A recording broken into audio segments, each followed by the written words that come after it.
بسم اللہ الرحمن الرحیم۔ السلام علیکم ناظرین، آپ یوٹیوب اور فیس بک چینل دیکھ رہے ہیں، میں رانا عزیر ہوں۔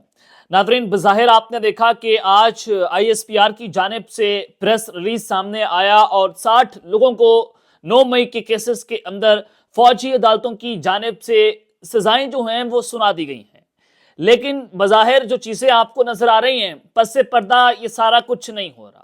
دیکھیں، یورپی یونین کا پریشر ہے، اس وقت امریکہ کا پریشر ہے، برطانیہ کا پریشر ہے، اقوام متحدہ کا پریشر ہے، اور سب نے فوجی عدالتوں کی جانب سے جو پہلے سزائیں دی گئیں اس کی مذمت کی ہے۔ اور عالمی دباؤ کے باوجود اگر آپ یہ کر رہے ہیں تو میں آپ کو بتا رہا ہوں کہ بتایا گیا تھا ان کنٹریز کو ہائی لیول کے اوپر کہ ہم یہ سزائیں جو ہیں وہ دے دیں گے، لیکن سپریم کورٹ آف پاکستان جو ہے وہ ان سزاؤں کو کالعدم قرار دے دے گی۔ وہ سزائیں سپریم کورٹ سے اڑا دی جائیں گی اور اسلام آباد ہائی کورٹ سے ان کی ضمانتیں ہو جائیں گی، تو لہٰذا آپ جو ہیں تھوڑا صبر کر لیں، چیزیں بہت تیزی سے تبدیل ہو جائیں گی۔ اور یہ فیس سیونگ کی ٹیکٹکس آپ کہہ لیں، اب سیف ایگزٹ کہہ لیں، کچھ بھی کہہ لیں، یہ سارا کچھ وہ ہو رہا ہے۔ میں آپ کو جو بڑی خبر دینے جا رہا ہوں، اصل نظر آپ اس پر رکھیں کہ کھیل کا پانسا اچانک سے بدل چکا ہے۔ کھیل کا پانسا کیسے پلٹا ہے کہ فوجی عدالتوں کی سزائیں الٹی پڑ گئی ہیں اور حکومت اس پوری صورتحال میں ٹریپ ہو چکی ہے۔ یہ معاملہ کیا ہے؟ حکومت کیسے ٹریپ ہوئی ہے؟ اور پھر دوسری جانب عمران خان اور فوج کی صلح، اس حوالے سے بھی ایک بہت بڑی بریکنگ نیوز آئی ہے کہ اڈیالہ جیل سے جشن کی تیاری کا حکم جاری کر دیا گیا ہے۔ عمران خان صاحب کی جانب سے جو اعلان سامنے آیا ہے، اس نے اس وقت حکومت کی نیندیں حرام کر کے رکھ دی ہیں۔ یہ معاملہ کیا ہے؟ اس حوالے سے کچھ امپورٹنٹ ڈیٹیلز میں نے آپ کے سامنے رکھنی ہے، لیکن آگے بڑھنے سے پہلے آپ سب سے درخواست کے چینل کو ضرور سبسکرائب کر لیں، بیل آئیکن کو دبا دیں، آنے والی تمام تر اپڈیٹس آپ کی خدمت میں بر وقت پیش ہوتی رہیں۔ ناظرین، اگر آپ یہ دیکھیں، تھوڑا سا پیچھے جائیں کہ ارشد شریف شہید کے پروگرام نے ایک بار سابق D G I S P R جو ابھی سرونگ لیفٹنٹ جنرل ہیں، کراچی میں کور کمانڈ کر رہے ہیں، جناب میجر جنرل بابر افتخار صاحب، وہ اس وقت D G I S P R تھے، اور وہ آئے ارشد شریف کے پروگرام میں، انہوں نے کہا کہ ہمارے پاس زبیر عمر آئے تھے اور انہوں نے میاں نواز شریف اور مریم نواز کی ڈیل کے حوالے سے باتیں کی تھیں، لیکن جنرل باجوہ صاحب نے ان کو کہہ دیا تھا کہ آپ جائیں پارلیمنٹ کے اندر اپنا معاملہ دیکھیں، آپ عدالتوں کے اندر اپنا معاملہ دیکھیں، فوج جو ہے وہ نیوٹرل ہے، فوج سیاست کے اندر مداخلت نہیں کرے گی۔ چلے، ہم نے مان لیا کہ اس وقت فوج مداخلت نہیں کر رہی تھی، لیکن جنرل باجوہ صاحب نے وہ سیاسی طور پر ملاقات کیوں کی تھی؟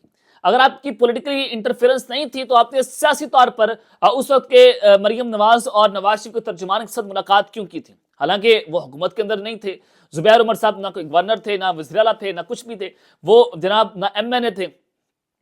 سوال تو یہ تھا، لیکن وہاں سے ہی گیم خراب ہوئی تھی اصل، اور وہ پیغام تھا D G I S P R کا عمران خان کو کہ ہمارے پس پردہ معاملات شروع ہو گئے، اور تب سے لے کر جب سے رجیم چینج آپریشن ہوا تھا، نون لیگ کے معاملات جو ہیں پس پردہ چل رہے تھے، اور پھر رجیم چینج آپریشن ہو گیا، اور پھر سارا کچھ دیکھا کہ اسی D G I S P R نے عمران خان کے خلاف پریس کانفرنسز کی تھی۔ تو یہ دن بدلتے دیر نہیں لگتی، اور نہ ہی عدالتیں جو ہماری ادارے ہیں ان کا مائنڈ سیٹ بدلتے دیر لگتی ہے۔ تو آپ نے ایک چیز تو یہ دیکھی کہ القادری ٹرسٹ کیس کا جو فیصلہ ہے اس کو آگے لے کر چلے گئے، وہ فیصلہ آپ نے مذاکرات کے ساتھ جوڑ دیا کہ مذاکرات کا جو نتیجہ نکلے گا۔ لیکن میں آپ کو جو خبر دینا چاہتا ہوں کہ فوجی عدالتوں کی سزائیں الٹی کیسے پڑ گئی ہیں، حکومت اس کے اندر ٹریپ ہو گئی ہے۔ حکومت کیسے ٹریپ ہوئی ہے کہ جب وہ زبیر عمر والا معاملہ ہے، آپ اس کو ڈاٹ سے ڈاٹس کنیکٹ کریں اور اسی کو دیکھیں اسی حالیہ صورتحال کے تناظر کے اندر کہ اب بھی آئی ایس پی آر کا جو پریس ریلیز آیا ہے، اور وہ پہلی پریس ریلیز سے بہت مختلف ہے۔ Imran Khan, political party, P T I, کوئی فتنہ فسادی کوئی کسی کو نہیں کہا گیا۔ اس میں کہا گیا آئین اور قانون کے مطابق سزائیں دی گئی ہیں، سپریم کورٹ کے حکم کے مطابق سزائیں دی گئی ہیں۔ آپ اس پورے پریس ریلیز کو پڑھیں تو آپ کو اندازہ ہوتا ہے کہ جناب اس میں کسی پولیٹیکل پارٹی کا ذکر نہیں ہوا ہے۔ یہ کوئی سخت الفاظ کے اندر آئی ایس پی آر نے پریس ریلیز نہیں دیا۔ اس سے پہلے تو ڈائریکٹ فتنہ جو آپ نے دیکھا کہ پولیٹیکل پارٹی کو کہا گیا، عمران خان کو کہا گیا، پی ٹی آئی کو کہا گیا کہ اس نے فساد پھیلا دیا، اس نے یہ کر دیا، اس کو سزائیں ہونی چاہیے، ہمیں جو ہے وہ حکومت الاؤ کرے تو یہ ہو جائے۔ لیکن اب پریس ریلیز جو ہے بہت مختلف ہے، تو اس سے نظر آتا ہے کہ چیزیں پس پردہ ہو رہی ہیں، اور یہ جو سزائیں ہیں یہ ہائی کورٹ سے سپریم کورٹ جو ہے اس کو اڑا کر رکھ دے گی۔ ایک چیز تو جناب یہ ہے کہ حکومت یہاں پر اس طرح سے ٹریپ ہو رہی ہے کہ بظاہر جو کچھ ہو رہا ہے وہ پس پردہ اس سے چیزیں بہت مختلف ہو گئی ہیں۔ اب عمران خان اور فوج کے صلح، اس حوالے سے جناب قاسم سوری صاحب نے ایک بڑا اہم دعویٰ کیا ہے۔ قاسم سوری صاحب کہتے ہیں کہ انتظار کی گھڑیاں ختم ہو گئی ہیں، ڈرامہ سیریل ہم سب بیمار ہیں کا تیسرا سیزن بہت جلد آ رہا ہے۔ انتظار کی گھڑیاں ختم ہیں۔ قاسم سوری صاحب جب یہ بات کر رہے ہیں کہ ہم سب بیمار ہیں، اب یعنی کہ عمران خان کی واپسی کا سفر شروع ہو چکا ہے۔ یہ پس پردہ معاملات سے اگر آپ دیکھیں، اور آج ہی آئی ایس پی آر کا پریس ریلیز، آج ہی 9 مئی کے 60 ملزمان کو سزائیں، اور پھر قاسم سوری یہ کہہ رہے ہیں کہ ایک اور نیا ڈرامہ سیریل اور انتظار کی گھڑیاں ختم ہے۔ تو اس کا مطلب یہ ہے کہ بہت بڑا بریک تھرو ہو چکا ہے عمران خان اور اسٹیبلشمنٹ کے مذاکرات کے اندر۔ یہ کہہ رہا ہوں کہ عمران خان اور فوج جو ہے وہ صلح کے بہت قریب پہنچ چکی ہے۔ اب عمران خان کی جانب سے بھی جشن کی تیاریوں کا حکم جاری کر دیا گیا۔ آج تو ایک خان صاحب نے کہا کہ جو میرے اوپر قاتلانہ حملہ ہوا اور جو میرے ساتھ ناروا سلوک ہو رہا ہے، میں اس پر عام معافی کا اعلان کرتا ہوں۔ اب یہ گارنٹی خان سے مانگی جا رہی تھی کہ جب آپ واپس آئیں گے یا آپ اقتدار کے اندر آتے ہیں تو آپ ہمارے ساتھ جو ہیں وہ کچھ نہیں کریں گے جو ہم نے آپ کے ساتھ کیا۔ یہ خان نے بتا دیا کہ جناب میں عام معافی کا اعلان کر دوں گا۔ خان نے عام معافی کا اعلان کر دیا، اور آج عمران خان صاحب نے جناب وکلا اور صحافیوں سے گفتگو کی۔ خان صاحب نے کہا کہ 2025 حقیقی آزادی کا سال ہے انشاءاللہ۔ یہ خان کے الفاظ ہے کہ 2025 حقیقی آزادی کا سال ہے۔ 2025 میں عمران خان کی رہائی، اور یہ دسمبر اور جنوری 20 جنوری کو ڈونلڈ ٹرمپ آ جائیں گے، اور ان کی ایڈمنسٹریشن کی جو مائنڈ سیٹ ہے وہ ڈسکلوز ہو گیا رچرڈ گرنل کی ٹویٹس کے بعد، ان کے انٹرویوز کے بعد۔ وہ بڑا اہم کردار ادا کر رہے ہیں عمران خان کی رہائی کو لے کر، اور انہوں نے کہا کہ 2024 پاکستان کے لیے ایک مشکل سال تھا۔ ظاہر ہے آزادی مشکل سے ہی ملتی ہے۔ مجھے پیغام ملا ہے کہ ہم ڈیل کریں، ہم آپ کی پارٹی کو سیاسی سپیس دیں گے، لیکن آپ کو ہاؤس ریسٹ کر کے بنی گالہ منتقل کر دیں گے۔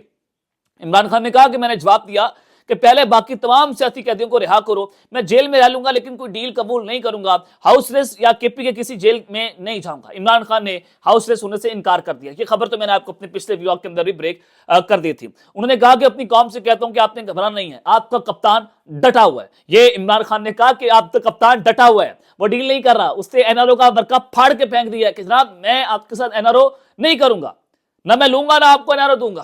خان نے یہ بات جو ہے وہ واضح کر دی۔ پھر انہوں نے کہا کہ میں اپنے سمندر پار پاکستانیوں سے کہوں گا کہ فورن ریمیٹنسز کے بائیکاٹ کی مہم میں شامل ہوں۔ اب بھی ہمارے مطالبات کے حوالے سے کمیٹی ہی کھیلا جا رہا ہے، تاہم اگر مذاکرات سے مثبت نتائج سامنے آئے تو جو ریمیٹنسز ہیں ان کی بائیکاٹ کی مہم روک دی جائے گی۔ یہ حقیقی آزادی اور جمہوریت کی بحالی کے لیے ایک احتجاج ہے۔ اگر قانون کی حکمرانی ہوتی ہے تو ملک میں سرمایہ کاری آتی ہے، معیشت سنبھل جاتی ہے، مگر اس پر کوئی توجہ نہیں دی گئی۔ سرمایہ دار اپنا سرمایہ نکال رہا ہے اور کارخانے بند ہو رہے ہیں۔